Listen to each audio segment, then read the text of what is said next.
सपने देखना आसान है, पूरा करना कठिन है। आंधियां रोक नहीं सकती उस शख्स को जिसके इरादे आसमान से भी ऊंचे हैं। Welcome to Mithila nursing classes. आज हम पढ़ने जा रहे हैं unit 7 third semester blood disorder के ऊपर। अगर मैं आपको कहूं, एक ऐसा वीडियोस मैंने तैयार किया है जिसमें हमने सबसे पहले कलेक्ट किया है प्रीवियस ईयर क्वेश्चन, कुछ प्रीवियस ईयर क्वेश्चन जिसका ट्रेंड हमने देखा है कि बीएससी नर्सिंग यूनिवर्सिटी एग्जाम में ये क्वेश्चन ब्लड डिसऑर्डर से पूछे जाते हैं। फिर हमने ये डिसाइड किया कि कौन से क्वेश्चन है अभी 2 साल 3 साल के ट्रेंड में जिस टॉपिक से क्वेश्चन नहीं आया। फिर हमने, अगर मैं कहूं, हमारे टीम ने उन सभी टॉपिक्स जो कि इंपोर्टेंट टॉपिक है इस चैप्टर से थर्ड सेमेस्टर वाले बीएससी नर्सिंग बैच के, हमने उसका आंसर लिखा है। फिर मैं कहूं, हमारी टीम ने कुछ बेसिक नॉलेज भी प्रोवाइड की है इस चैप्टर के। और फिर मैं एक बहुत ही शानदार चीज बताना चाहूंगा, हमारी पूरी मेहनत इसके ऊपर थी कि ये जो टॉपिक है, इतने सारे डिजीज कंडीशन दे रखे हैं, हर एक डिजीज कंडीशन का अपना एक कॉमन साइन सिम्टम होता है, हर एक स्पेसिफिक साइन सिम्टम होता है। तो हमारी टीम ने एक कॉमन साइन सिम्टम निकाला है सारे ब्लड डिसऑर्डर के लिए, एक कॉमन, जो कि आप हर एक डिसऑर्डर में लिख सकते हो। फिर मैं कहूं कि अगर आपको स्पेसिफिक सिम्टम चाहिए, सभी के लिए अपना एक स्पेसिफिक, तो हमने स्पेसिफिक के लिए भी एक अलग सा जगह बनाया है। फिर मैं कहूं, एक कॉमन डायग्नोसिस मेथड, एक डायग्नोस्टिक टूल मैंने लिखा है जिससे कि ब्लड डिसऑर्डर को पता कर सकते हैं। आप इस डायग्नोस्टिक टूल को किसी भी ब्लड डिसऑर्डर वाले में लिख सकते हो। फिर मैं कहूं कि हमने एक कॉमन ट्रीटमेंट का भी चार्ट बनाया है जो कि क्वेश्चन आपके यूनिवर्सिटी एग्जाम में आए, नर्सिंग के यूनिवर्सिटी एग्जाम में आए थर्ड सेमेस्टर में, आप लिख दोगे भाई ये ट्रीटमेंट चलेगा, कोई गलत नहीं बोल सकता। फिर आपको हम कहें कि एक हमने कॉमन सर्जिकल मेथड्स भी यहां पर कलेक्ट किए हैं। फिर मैं कहूं, एक कॉमन नर्सिंग रिस्पॉन्सिबिलिटी, चाहे आपको ब्लड डिसऑर्डर कोई सा भी आए, थैलेसीमिया आया, एनीमिया आया, आपको एग्रोनोसाइट आया, ल्यूकेमिया आया, लिम्फोमास आया, कुछ भी आया, आपको जो है लिखना एक ही आपको नर्सिंग रिस्पॉन्सिबिलिटी है। फिर मैं कहूं, nursing diagnosis according to NANDA, मैंने आपको एक 5-6 बता रहा हूं जो कि आप किसी भी डिसऑर्डर में लिख सकते हैं, एनीमिया, थैलेसीमिया, एग्रोनोसाइट, ल्यूकेमिया, लिम्फोमास। और मैं कहूं आखिरी में, मैं एक नर्सिंग डायग्नोसिस का भी आपको एक पैटर्न तैयार करके दे रहा हूं कि आप कैसे लिख सकते हो। तो आज का हमारा वीडियो इसी के रिगार्डिंग है। तो चलिए सबसे पहले हम ट्रेंड को समझ लेते हैं। अभी तक BSc nursing Atal Bihari Vajpayee university का 3 एग्जाम हो चुका है, एक तो 2022 में, एक 2023 में और एक 2024 में और एक 2025 में। 3-4 बैच का एग्जाम हो चुका है। 4 बैच का जो हमने डाटा कलेक्ट किया है उसमें हमें क्या देखने को मिला है, इस चैप्टर से, इस यूनिट से 2 क्वेश्चन है। एक तो ल्यूकेमिया, जो कि 2 मार्क्स के क्वेश्चन में पूछा गया था 2022 के एग्जाम में। 2023 के एग्जाम में ल्यूकेमिया शब्द नहीं आया, 2024 के एग्जाम में नहीं आया। ल्यूकेमिया का शब्द जिक्र बस एक बार आया था 2022 में। फिर पॉलीसाइथीमिया, जो कि 2023 में भी 5 मार्क्स के क्वेश्चन में आया और 2024 में भी 5 मार्क्स के क्वेश्चन में आया, मतलब 2 बार आए। उसके बाद एक बार 2025 का एग्जाम हुआ और इसमें एनीमिया के टाइप्स पूछे गए करंटली, और बचा हुआ थैलेसीमिया, एग्रेनोसाइट, ल्यूकेमिया, लिम्फोमास, ये सारे टॉपिक अभी तक नहीं आए हैं एग्जाम में। चाहे वो कोई सा भी आप किसी भी स्टेट से हो, चाहे वो बिहार के स्टेट से हो, चाहे आप यूपी के स्टेट से हो, चाहे आप राजस्थान के स्टेट से हो, चाहे आप मध्य प्रदेश के स्टेट से हो, चाहे आप छत्तीसगढ़ के स्टेट से हो, चाहे आप दिल्ली से हो। अगर आपने इस वीडियो को आप यहां पर देख रहे हैं, तो मैं आपको गारंटी के साथ बोल रहा हूं, 1 वीडियो इज इनफ। आप एक वीडियो को अगर देख लिया, अच्छे से समझ लिया, कॉपी कलम पेन पे आप लिख रहे हो, तो मैं आपको गारंटी के साथ बोल रहा हूं, आपको अदर वीडियो देखने की जरूरत नहीं है। मैं आपको इसी वीडियो के साथ समझा दूंगा हर एक टॉपिक को, हर एक डिसऑर्डर को। बस आपको यूनिवर्सिटी एग्जाम में मेरे बताए हुए तहत से आपको लिखना है, और मैं आपको गारंटी दे रहा हूं एक ना एक क्वेश्चन इससे लगेगा। तो चलिए शुरू करते हैं। अगर क्वेश्चन इस यूनिट से आया तो आप यकीन मान लो जो मैं अभी आज पढ़ा रहा हूं इसी से आएगा। सबसे पहले मैं हर एक डिसऑर्डर जो यहां पे लिखा हुआ, leukaemia, polycythaemia, anaemia, thalassaemia, agranulocyte, lymphomas, इस सभी डिसऑर्डर का पहले मैं आपको ओवरव्यू डेफिनेशन वगैरह बताऊंगा क्या है ये। पहले इस डिजीज को समझो, फिर अंदर घुसेंगे, एक एक को तह में समझेंगे। पहला कंडीशन है दैट इज एनीमिया। एनीमिया क्या है? इसका मतलब है लो आरबीसी। आरबीसी जो है इसमें कम हो जाता है, हीमोग्लोबिन कम हो जाता है। इसको समझो, थैलेसीमिया। थैलेसीमिया का मतलब ये कुछ ना कुछ हीमोग्लोबिन के डिफेक्ट से रिलेटेड है। ए ग्रेनुलोसाइट WBC के डिफेक्ट से जुड़ा हुआ है। ल्यूकेमिया, ल्यूकेमिया क्या है? कैंसर ऑफ WBC या फिर बोन मैरो का कैंसर ही ल्यूकेमिया है। फिर lymphomas, cancer of WBC, lymphatic system से जुड़ा हुआ है तो लिम्फोमास, बोन मैरो से जुड़ा हुआ है तो ल्यूकेमिया। अब हम एक एक का डिफिनेशन पढ़ लेते हैं। Anaemia is a condition in which the number of red blood cell RBC or the hemoglobin is lower than normal. This reduce the blood ability to carry oxygen to the body tissue. ये इसका definition बनता है। ये कहना चाह रहा है एक नॉर्मल लेवल से अगर रेड ब्लड सेल या फिर हीमोग्लोबिन कम हो जाएगा, that condition is called haemoglomia, that condition is called anaemia. तो अगर मैं आपको बताऊं कि सबसे पहले तो आपको पता करना पड़ेगा अब कि नॉर्मल लेवल ही क्या है। तो नॉर्मल लेवल मैंने लिख रखा है, नॉर्मल हीमोग्लोबिन लेवल होता है मेल के अंदर 13.5 टू 17.5 ग्राम पर DL, that is the value of normal haemoglobin. फिर आता normal haemoglobin in female, female के अंदर कौन सा नॉर्मल है? 11 टू 15.5 ग्राम पर DL, DL का मतलब डेसीलीटर। तो आपको ये जो है आपको याद रखना है, ये नॉर्मल है। अगर इससे बिलो, इससे नीचे जाता है, that condition is called anaemia. अब एनीमिया के क्लासिफिकेशन दे रखे हैं बुक के अंदर, तो उसको भी आप समझ लेते हैं। थोड़ा सा अंदर जा रहे हैं, ज्यादा नहीं, डिटेल में मैं बताऊंगा। क्लासिफिकेशन ऑफ एनीमिया, क्लासिफिकेशन किस बेस पे एनीमिया बेस्ड है? पहला है बेस्ड ऑन काउजेज, कारण के बेस पे एनीमिया को क्लासिफाई किया। दूसरा बेस्ड ऑन मॉर्फोलॉजी, क्या डिजीज कंडीशन है, डिजीज कंडीशन में डिजीज का क्या मॉर्फोलॉजी है, आरबीसीज का क्या मॉर्फोलॉजी है, कैसे ये राइज हो रहा है, तो ये सारी कंडीशन आती है बेस्ड ऑन मॉर्फोलॉजी के अंदर। अब हम काउजेस के ऊपर डिस्कस कर लेते हैं, काउजेस के ऊपर से होने वाली कौन कौन सी एनीमिया। पहला है न्यूट्रिशनल एनीमिया, जो एनीमिया न्यूट्रिशन के कारण से होने वाली एनीमिया को ही न्यूट्रिशन कहेंगे, न्यूट्रिशनल एनीमिया कहेंगे। हीमोलाइटिक एनीमिया, अब हीमोलाइटिक को समझ लेंगे। फिर आता है एप्लास्टिक एनीमिया, एप्लास्टिक एनीमिया को समझेंगे। Blood loss anaemia, blood loss anaemia को समझेंगे। बेस्ड ऑन मॉर्फोलॉजी में माइक्रोटिक एनीमिया को समझेंगे और नॉर्माइटिक एनीमिया को भी समझेंगे। अब देखो इन सारे को समझने के लिए पहले तो हम समझ लिए क्लासिफिकेशन, बेस्ड ऑन काउज लगाना, बेस्ड ऑन मॉर्फोलॉजी लगाना, ऐसे ही आपको लिखना है पेपर में। और फिर आपको बताऊंगा, अब जैसे ये बेस्ड ऑन काउज है, थोड़ा सा मैं डिटेलिंग करूंगा। अगर ये 5 नंबर में थोड़ा डिटेल करना पड़ेगा। अब ये एप्लास्टिक एनीमिया को सबसे पहले समझ रहे हैं, ये होता क्या है। Occur when aplastic anaemia occur when bone marrow fails to produce enough RBC often due to radiation, toxin और इन्फेक्शन। अगर बोन मैरो के अंदर कोई इन्फेक्शन हो रहा है या फिर हम ज्यादा रेडिएशन ले रहे हैं या फिर टॉक्सिसिटी बढ़ जाने के कारण बोन मैरो के अंदर जो प्रोडक्शन हो रही थी आरबीसी का वो डिक्रीज हो जाएगा, that condition is called aplastic anaemia. अगर आपसे जिंदगी में कभी कोई पूछे एप्लास्टिक एनीमिया क्या है तो आपको सीधा बताना, सीधा जवाब देना है एप्लास्टिक एनीमिया, बोन मैरो के अंदर कुछ भी दिक्कत आएगी और आरबीसी डिक्रीज हो जाती है, that anaemia is called aplastic anaemia. फिर बात आता है आपको दूसरा condition, that is haemolytic anaemia. अब हम हीमोलाइटिक एनीमिया को समझ लेंगे।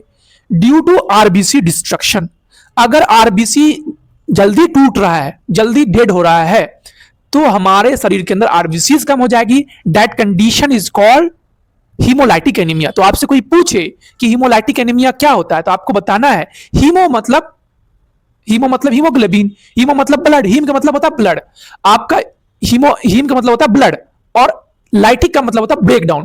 तो हीम डिग्रेडेशन आपने कई बार पढ़ा भी होगा बायोकेमिस्ट्री में, हीमोग्लोबिन का इसका ब्लड का टूटना, ये आपका एनीमिया में भी होता है कई, हीमोलाइटिक एनीमिया। तो इस कंडीशन को हम कहते हैं haemolytic anaemia, break down of RBC, तो हम इसी को कहते हैं हीमोलाइटिक एनीमिया। जॉन्डिस में भी हम इस कंडीशन को देखा है। अब आता है न्यूट्रिशनल एनीमिया, जो कि यहां पर आपका टॉपिक है न्यूट्रिशनल एनीमिया। अब न्यूट्रिशनल एनीमिया को हम समझ लेते हैं। ऐसा anaemia due to lack of nutrients, जो एनीमिया लैक ऑफ न्यूट्रिएंट की कमी, जैसे आयरन की कमी, विटामिन की कमी, खान पान सही नहीं, बैलेंस डाइट नहीं है, that condition, that anaemia is caused bye nutrition, that is called nutritional anaemia. अब आ जाता है हमारा दो इधर वाले, जो कि है मॉर्फोलॉजी के बेस पे। पहला है माइक्रोस्टेटिक एनीमिया, दूसरा है नॉर्माइस्टेटिक एनीमिया। अब हम इसको पढ़ लेते हैं। माइक्रोटिक एनीमिया, इसका मतलब होता है स्मॉल या फिर पेल आरबीसी, आरबीसी सुकर जाएगा, इसमें आरबीसी क्या हो जाएगा स्मॉल। आपको याद रखना है दो चीजों से, एक है माइक्रो, माइक्रो मतलब छोटा, माइक्रो मतलब छोटा, माइक्रो एसडी कार्ड सुना, छोटा सा चिप लगने वाला, माइक्रो, माइक्रो मतलब छोटा। नॉर्माइसेटिक, नॉर्माइसेटिक में आपको याद रखना है, आपको नॉर्माइसेटिक में आपको याद रखना है, जैसे कि फीवर हो गया due to disease, kidney disease, किसी डिजीज के कंडीशन के, आपका जो है कोई डिजीज के condition, due to disease condition, other कोई डिजीज कंडीशन हो बॉडी के अंदर, that is called normocytic anaemia. अब बात आती है माइक्रोटिक एनीमिया। माइक्रोटिक एनीमिया भी आप इसमें तीन लगा सकते हो, एक माइक्रो और एक मैक्रो, है ना, एक होगा मैक्रो, यहां पे एम ए है, मैक्रो, मैक्रोटिक एनीमिया का मतलब जहां पर जो है लार्ज हो जाएगा आरबीसी। आपको एक हेडिंग लगाना है मैक्रोटिक एनीमिया, मतलब MICRO माइक्रो, और एक लगाना है MACRO मैक्रोटिक, जिसमें कि आरबीसी जो है लार्ज हो जाती है, लार्ज, ठीक है। उसके बाद आपको मैं बेसिक नॉलेज प्रोवाइड कर रहा हूं, ब्लड के रिगार्डिंग बेसिक नॉलेज आपको पता रहेगा तो इस चैप्टर को पढ़ने में इंटरेस्ट जागेगा। अब मैं आपको ब्लड के बारे में बता रहा हूं कि ब्लड क्या होता है। Blood is a connective tissue. Blood क्या है? एक फ्लूइड है और जो कि कनेक्टिव टिश्यू से बना हुआ है। अब इसका काम क्या है? ये तो सर्कुलेट करता है थ्रू आउट बॉडी, पूरे बॉडी में सर्कुलेट करता है ब्लड। काम है इसका ऑक्सीजन को डिलीवर करना, क्योंकि हीमोग्लोबिन जो कैरी होता है वो किस पे होता है कैरी? आरबीसीज के ऊपर ही होता है। और नहीं, आपका जो ऑक्सीजन कैरी होता है, ऑक्सीजन जो हमारे ब्लड पूरे बॉडी के अंदर जो टिश्यू के अंदर जो ऑक्सीजन का डिस्ट्रीब्यूशन है वो कैसे होता है? हीमोग्लोबिन के ऊपर जो है ऑक्सीजन होता है। तो इसलिए ऑक्सीजन का डिलीवर करना भी एक ब्लड का बहुत बड़ा काम है। और उसके बाद न्यूट्रिएंट, न्यूट्रिएंट्स, तो न्यूट्रिएंट जैसे कि हमारे इंटेस्टाइन से, स्मॉल इंटेस्टाइन, लार्ज इंटेस्टाइन से जो अब्सॉर्ब करता है न्यूट्रिएंट को और लीवर तक, हेपेटिक सिस्टम तक जो पहुंचाने का काम करता है, वो भी ब्लड ही तो करता है। कुछ हार्मोन्स, हार्मोन्स का जो ट्रांसपोर्टेशन होता है, जैसे एंडोक्राइन हार्मोन, ये सब क्या डक्टलेस हार्मोन है। इसमें क्या होता है, अपना कोई डक्ट सिस्टम नहीं है, डायरेक्टली बॉडी के सिस्टम के अंदर जो है हार्मोन सीक्रेट होता है ब्लड के अंदर, और ये टारगेटेड स्पेस पे जाकर जो है रिलीज हो जाता है। बेस प्रोडक्ट का भी काम जो है कौन करता है? ब्लड ही बेस प्रोडक्ट को बाहर निकालना, इधर से उधर ले आना। तो ये टॉक्सिसिटी, जो टॉक्सिक मटेरियल है उसको भी बाहर निकालने का काम जो ब्लड ही करता है।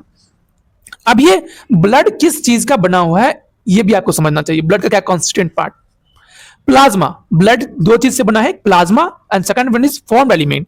प्लाज्मा जो है ब्लड का 55% लेता है और फॉर्म्ड एलिमेंट 45%। अब ये प्लाज्मा भी दो चीजों से बना हुआ है, that is water and some protein. और ये जो फॉर्म्ड एलिमेंट है, फॉर्म एलिमेंट के अंदर आरबीसीज, डब्ल्यूबीसीज, प्लेटलेट्स होती है।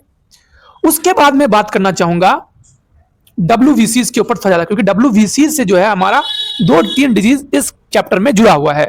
तो ये डब्ल्यूबीसीज का क्लासिफिकेशन है कुछ ग्रेनुलोसाइट्स और एक ग्रेनुलोसाइट। ग्रेनुलोसाइट जिसमें ग्रेन्यूल्स, छोटे छोटे ग्रेन्यूल्स प्रेजेंट होते हैं, एक ग्रेनुलोसाइट जिसमें ग्रेन्यूल्स एब्सेंट होते हैं।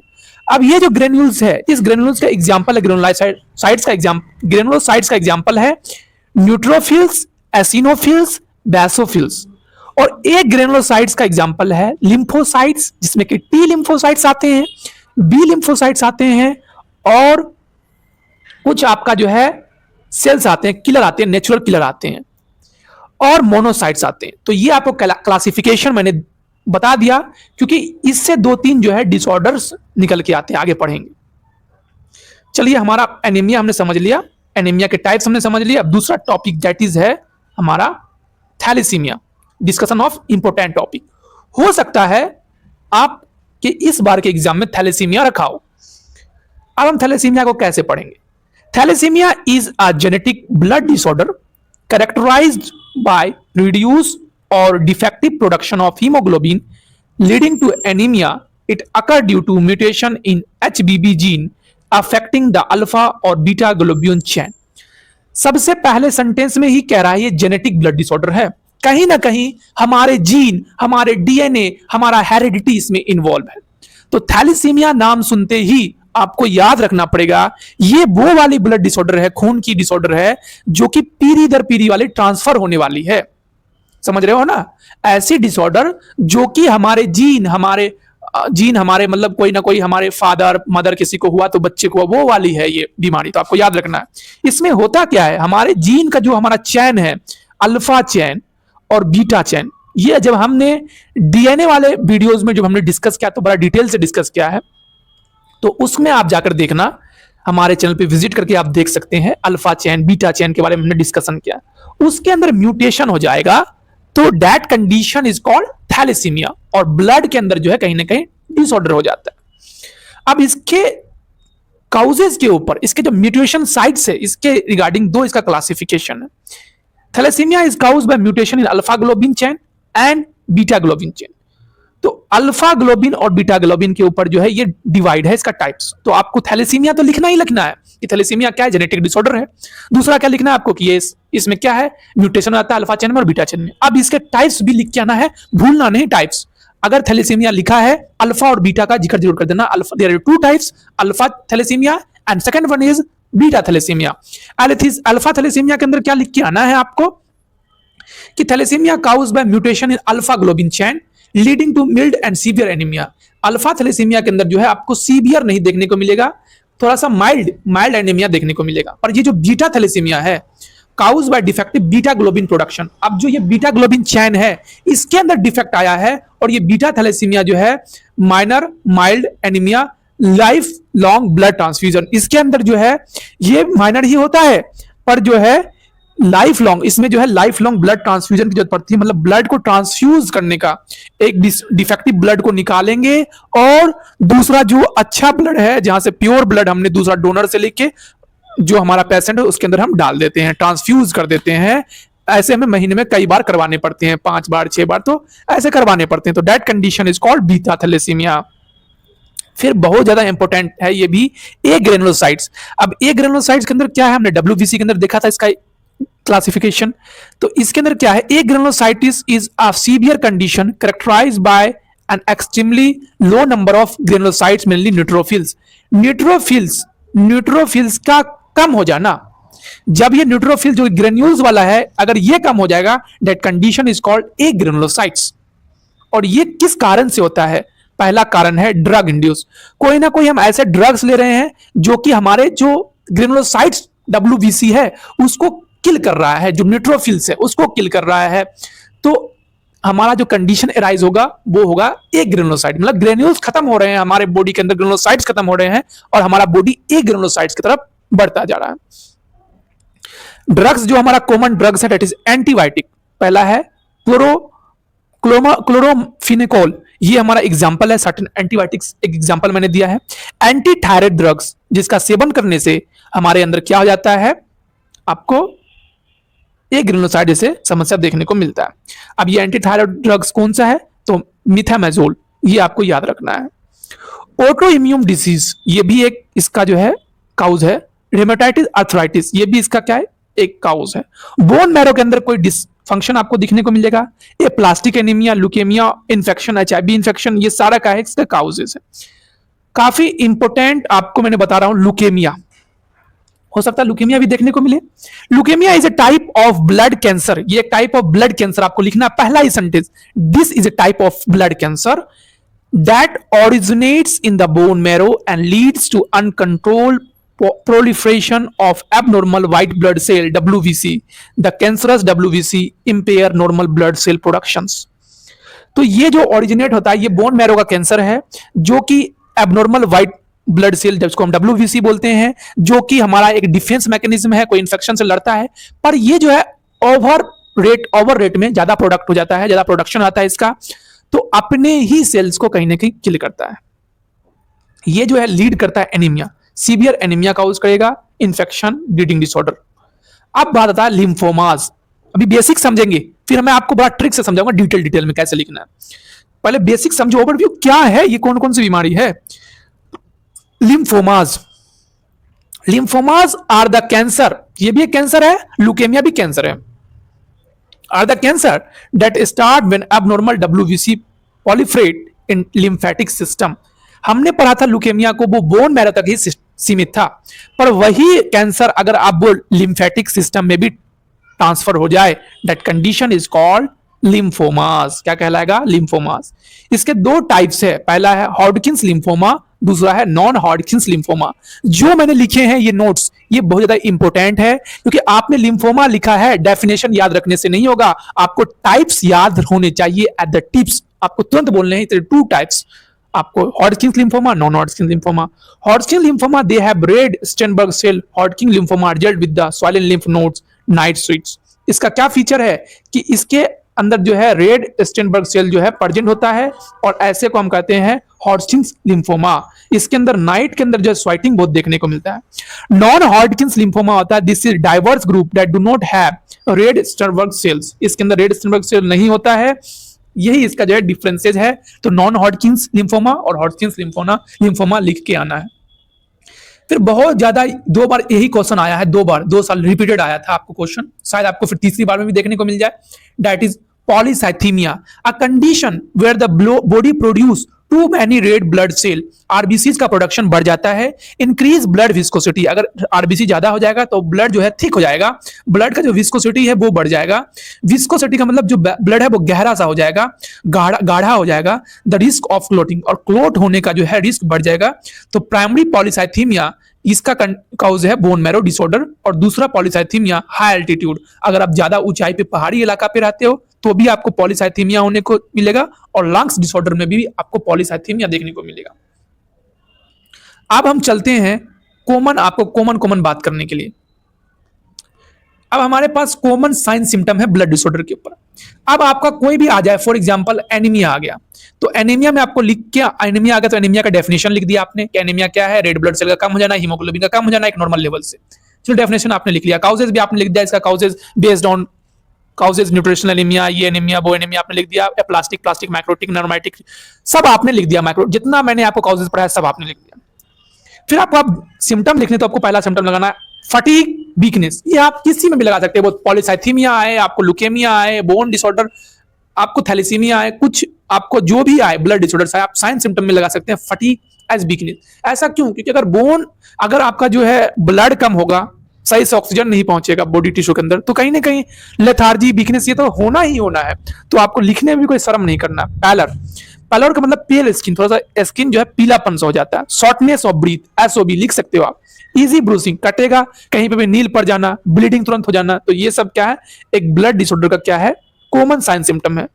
फ्रीक्वेंट इन्फेक्शन, क्योंकि अगर ब्लड डिसऑर्डर अगर हमें हो गया है तो हमारा जो इन्फेक्शन से लड़ने का क्षमता है वो इम्यून कंप्रोमाइज खुद ब खुद हो जाएगा, तो हमें इन्फेक्शन भी तुरंत होगा, वेट लॉस भी होगा, स्वालन लिम्फ भी देखा जाएगा अगर ल्यूकेमिया है तो, और bone as joint pain, bone और जॉइंट पेन भी देखने को मिल सकता है अगर कोई बड़ी बीमारी है जैसे माइलोमा।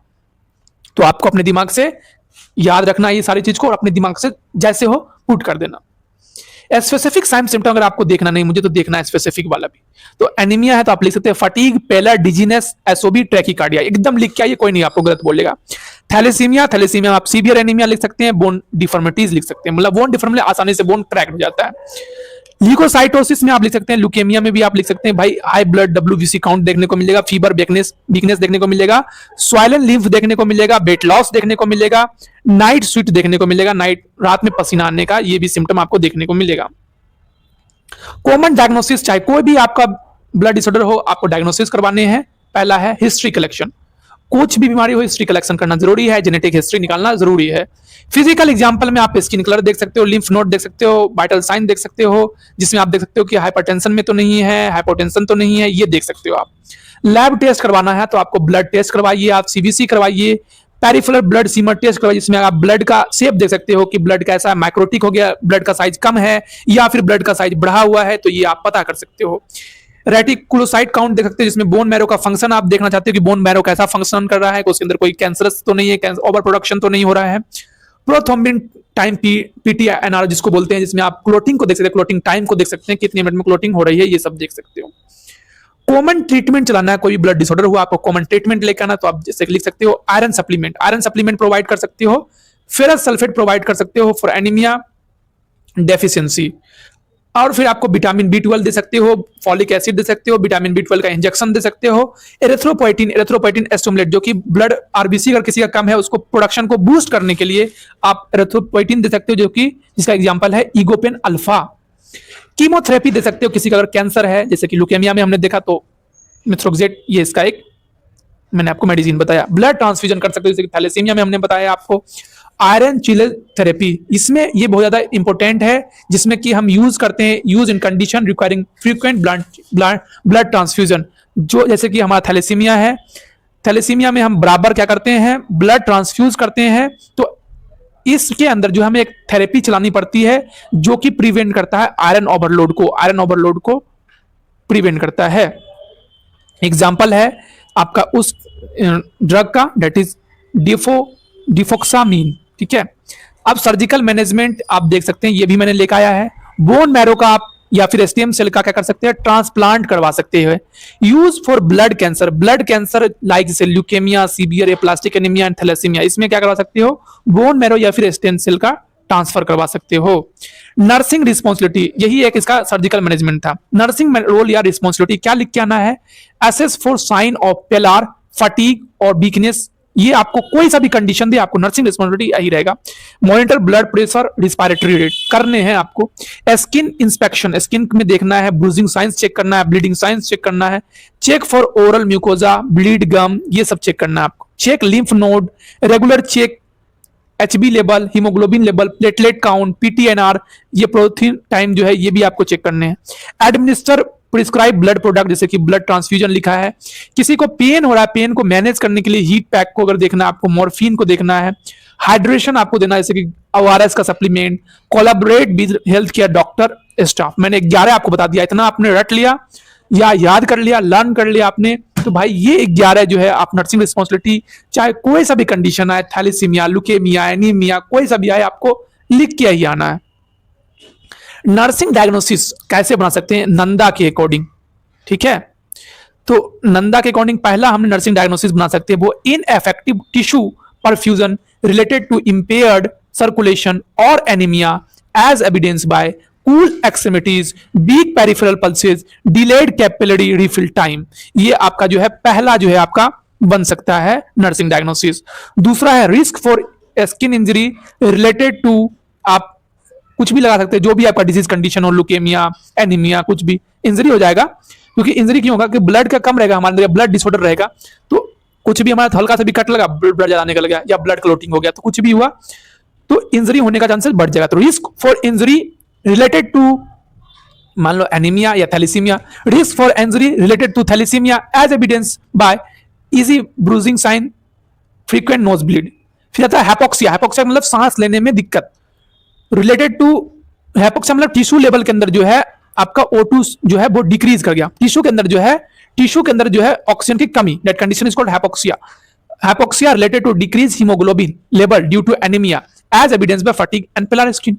डेफिसिट नॉलेज, आप इसके पूरी बना सकते हो, deficit knowledge related to disease management as evidence by verbalize uncertainty. Acute pain related ischaemia in tissue as evidence by joint pain and swelling. तो ये आपका जो है सारा बातें थी आज की। और एक चीज और दिखाना चाहूंगा, वो है nursing care plan.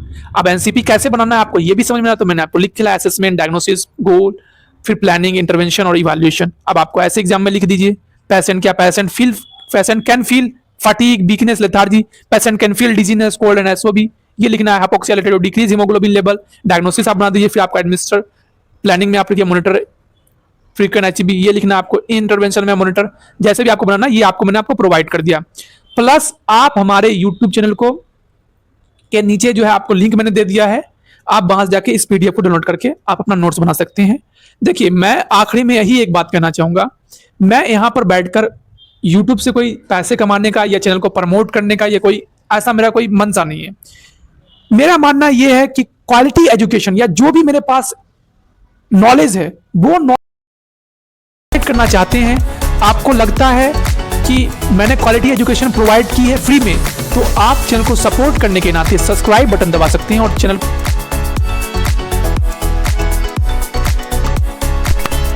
Thank you, like and subscribe channel, thank you.